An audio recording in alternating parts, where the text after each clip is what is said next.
थी, लेकिन जैसे उसको पता चला कि मेरे पति आ गए हैं, वहाँ कथा से बीच में उठकर वो चली गई अपने पति के पास। उसके पति का देहांत हो जाता है, उसका पति मर जाता है वहीं पर।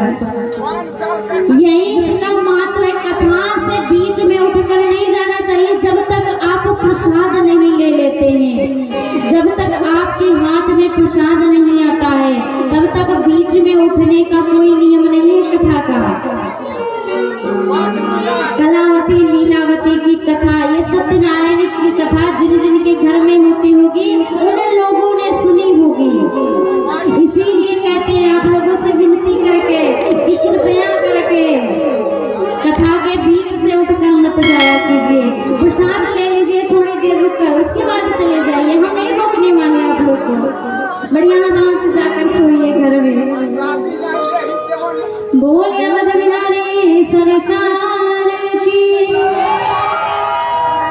कथा चल रही थी महाराज, भोले बाबा मैया सती को साथ में लेकर गए हैं कथा सुनने के लिए, और वहां पहुंचते हैं, संशय में पढ़कर मैया कथा नहीं सुनते हैं, कहते अरे इन्हें क्या आता होगा कि ये कथा सुनाएंगे।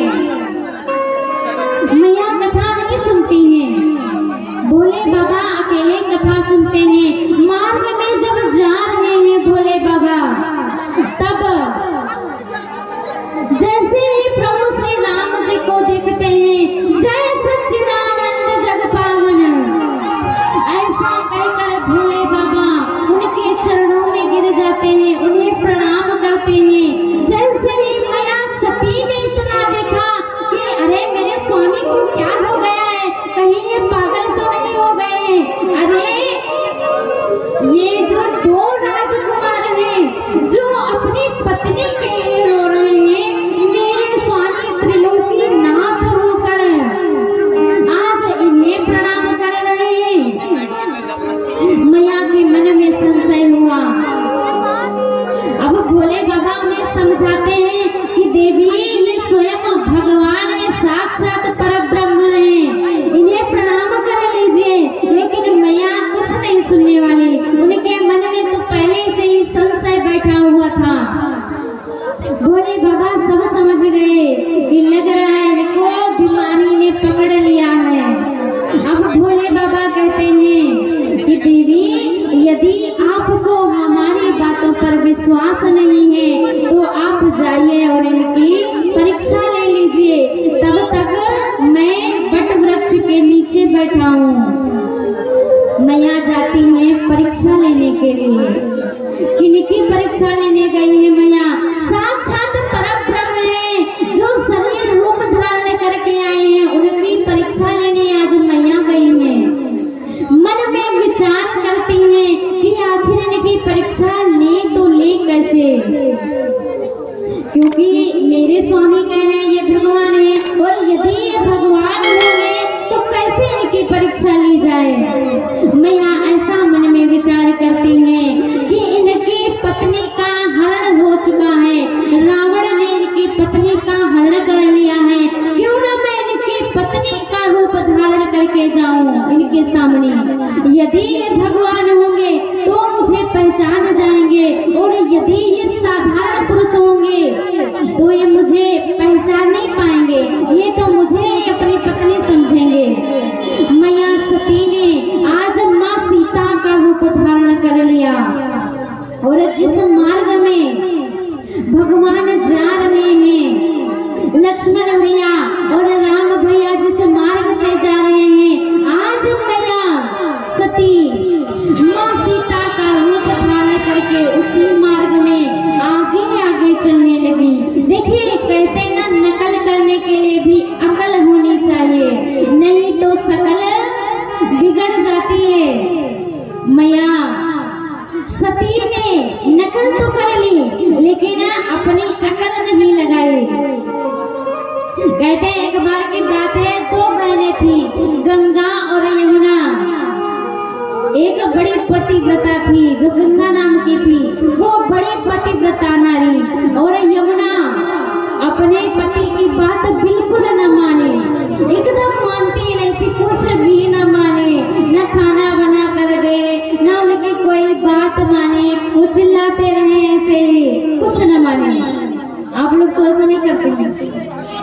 ऐसा मत करना। देखिए हमारे धर्म में बताया गया है कि आप किसी भी देवता की पूजा करें न करें, लेकिन आपके लिए जो आपका पति है वही आपका देवता है। हमारे ये शास्त्र, हमारा धर्म कहता है नारी धर्म पति देव न दूजा। नारी का ये धर्म है, पति के अलावा कोई भी देवता, नारी धर्म पति देव न दूजा। अपने पति के अलावा उसके लिए कोई भी दूसरा देवता नहीं है। अपने पति को देवता मानकर उसकी पूजा कीजिए। ऐसा नहीं है कि आप धूप बत्ती अगरबत्ती बढ़िया लेकर थाली में सजाकर उनकी पूजा करें। ये करने के लिए नहीं बोल रहे हैं, आप उनकी बात माने। सबसे बड़ी पूजा तो यही हो जाएगी कि आप उनके अनुसार चलें। आज गंगा जो कि पतिव्रता थी, करती क्या है, धान कूट रही थी। धान गंगा वो ऐसे कूटने वाला नहीं आता था गांव में, उसी से धान कूट रही थी। अब यमुना इसके घरे आती है, गंगा के घर यमुना आई। यमुना दरवाजे पर खड़ी देख रही है कि गंगा धान कूट रही है। अब गंगा को उसके पति ने बुलाया कि गंगा एक लोटा जल लेकर आओ। गंगा धान कूट रही थी, ऐसे वो हाथ में उठाए हुए थी, वो क्या कहते हैं, मूसल कहते हैं उसको, हाथ में ऐसे उठाए हुए थी, नीचे छोड़ने जा रही थी। तब तक उसके पति ने बुला लिया कि गंगा एक लोटा पानी लेकर आओ। अब गंगा ने उसे वहीं पर छोड़ दिया। वो कहती है कि यदि मैं पतिव्रता हूँ तो तुम्हें सौगंध है कि तुम्हें यहीं पर रहोगे, नीचे नहीं आओगे। अब वो वहीं पर रुक गया। गंगा गई, पानी अपने पति को दे कर आई। उसके बाद फिर से उसे पकड़कर धान कूटने लगी। अब ये सारा दृश्य जो है जमुना देख रही थी, ये सारा दृश्य उसने देखा।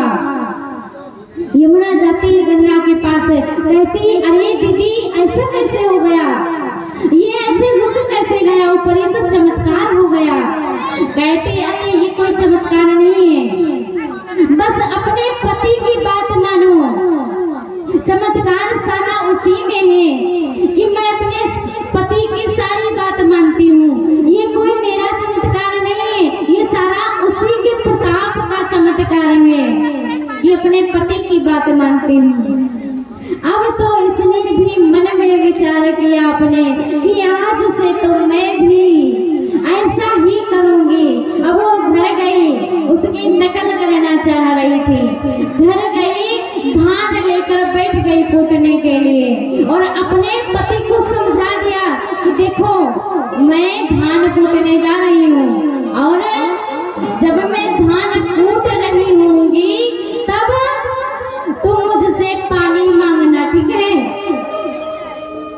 तुम मुझसे पानी मांगना और मैं तुम्हें आऊंगी पानी देने और आज मैं तुम्हें एक चमत्कार दिखाऊंगी। अब बेचारा पति भी सोच में पड़ गया कि अरे कभी तो पानी मिलता नहीं था, चलो आज बड़े भाग्य हमारे कि आज हमें भी एक लोटा पानी मिलेगा। बड़ा खुश पति यमुना बैठी है धान कूटने के लिए, धान लेकर बैठी कूट रही है धान। अब पति ने उधर से आवाज लगाई अरे यमुना एक लोटा पानी लेकर आओ।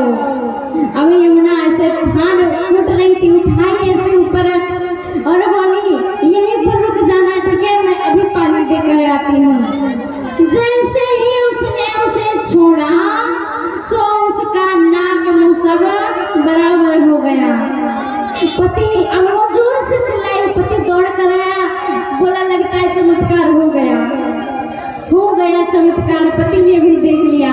इसलिए कहते हैं कि नकल करने के लिए भी अकल होनी चाहिए, नहीं तो शकल बिगड़ जाती है, जैसे यमुना की बिगड़ गई। आज मैया सती ने भी ऐसा ही किया है, नकल तो कर ली लेकिन अकल नहीं लगाई। कहते हैं ना यदि अपनी अकल न लगाओ तो सब सारा बना बनाया काम भी बिगड़ जाता है। मैया सती आज माँ सीता का रूप धारण करके भगवान के आगे आगे चल रही है, जबकि मैया जानकी कैसे चलती थी? मैया जानकी बीच में चलती थी, आगे आगे प्रभु श्री राम जी, बीच में मैया जानकी और पीछे भैया लक्ष्मण ऐसे चलते थे।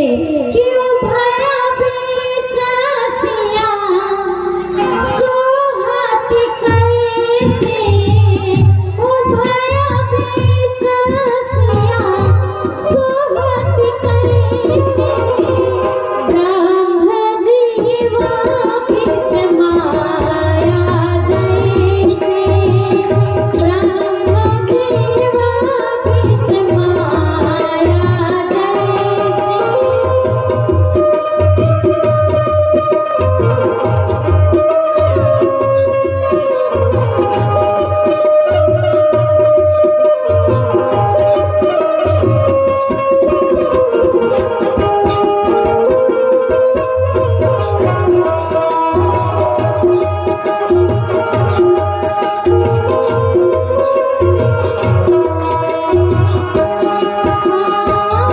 प्रभु पद रेखा बीच बीच सीता, प्रभु पद रेखा बीच बीच सीता, धरा के चरना मग चला भी सभीता, धरा के चरना मग चला भी सभीता।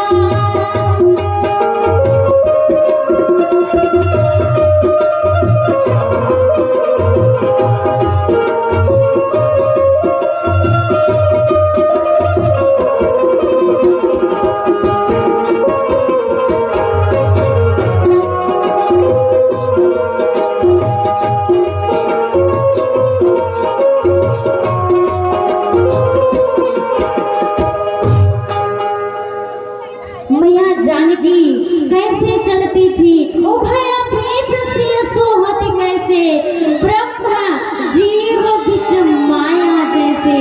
जैसे ये ब्रह्म और जीव के बीच में ये माया रहती है, ऐसे ही मैया जानकी बीच में रहती थी। और चलती कैसे थी?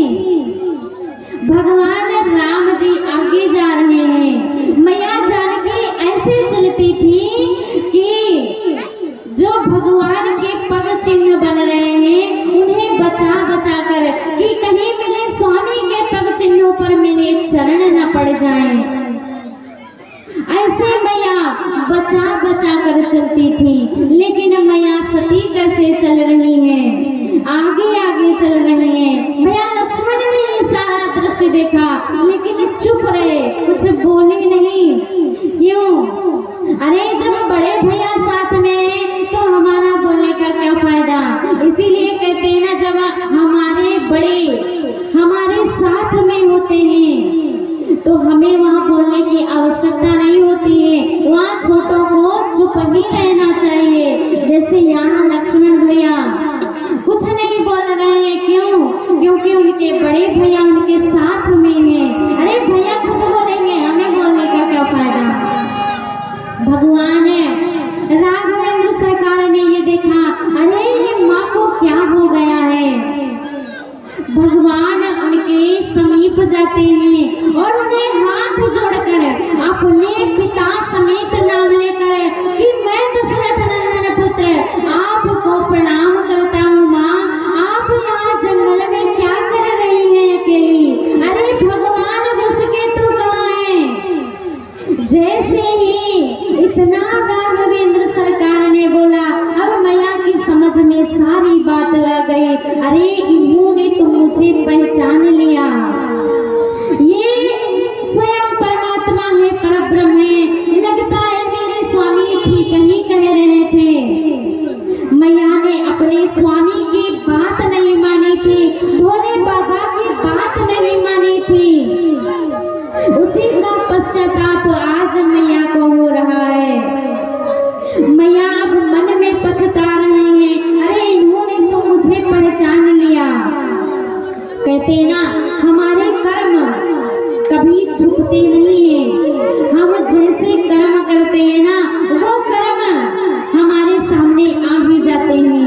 जैसे सूर्पनखा कितना सुंदर वेश बनाकर एकदम सुंदरी बनकर भगवान के सामने गई थी, लेकिन थोड़ी सी परिस्थिति बदली सो वो अपने असली रूप में आ गई।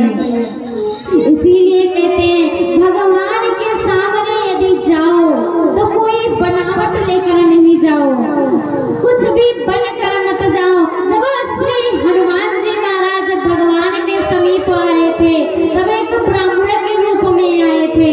भगवान ने उन्हें स्वीकार नहीं किया था, लेकिन जब असली रूप में अपने आए तब भगवान ने उन्हें अपने हृदय से लगा लिया।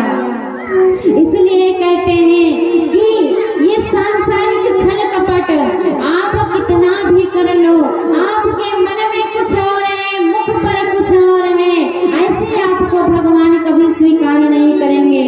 आपके कर्म कभी आपका पीछा नहीं छोड़ेंगे। कहते ना हमारे यहाँ चित्र की नहीं चरित्र की पूजा होती है। चित्र आज संसार में देखे जाए तो कितने सुंदर सुंदर चित्र हैं। ये जो हीरो हीरोइन है, आप लोग सभी लोग फिल्में देखते होंगे, कितने सुंदर सुंदर चित्र हैं। एकदम कैटरीना कैफ, क्या क्या नाम है हमको जानते ही नहीं है, और इतने सुंदर सुंदर नाम है, इतने सुंदर सुंदर चित्र हैं। इन लोगों की पूजा क्यों नहीं होती है बताइए? हमारे भगवान राम कृष्ण की पूजा क्यों होती है, इन लोगों की पूजा क्यों नहीं होती है? क्योंकि हमारे यहाँ चित्र की नहीं चरित्र की पूजा होती है। आप अपना चरित्र बना के रखिए, आपकी पूजा होगी।